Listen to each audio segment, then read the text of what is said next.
ఒక శివలింగానికి అభిషేకం చేసిన వాళ్ళకి ఫలితం వస్తుందా, చూసిన వాళ్ళకి ఫలితం వస్తుందా, రుద్రమంత్రాల్ని జపం చేస్తే వస్తుందా, రుద్రమంత్రాన్ని పైకి చదివితే వస్తుందా అని అడిగారు అనుకోండి.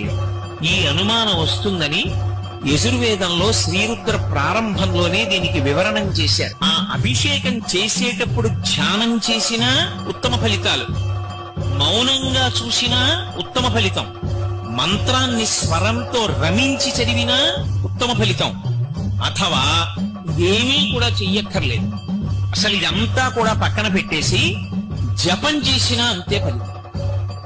మీ సొంతంగా చెప్తున్నాను అనుకుంటున్నారేమో, నేను యజుర్వేద ప్రార్థనా శ్లోకంలోంచే నా ఉపన్యాసం చేస్తున్నాను ఇవాళ.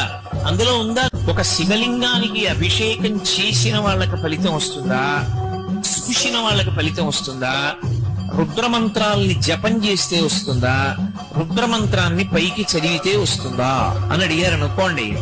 ఈ అనుమానం వస్తుందని యజుర్వేదంలో శ్రీరుద్ర ప్రారంభంలోనే దీనికి వివరణం చేశారు. ఆ అభిషేకం చేసేటప్పుడు ధ్యానం చేసినా ఉత్తమ ఫలితాలు, మౌనంగా చూసినా ఉత్తమ ఫలితం, మంత్రాన్ని స్వరంతో రమించి చదివినా ఉత్తమ ఫలితం, అథవా ఏమీ కూడా చెయ్యక్కర్లేదు, అసలు ఇదంతా కూడా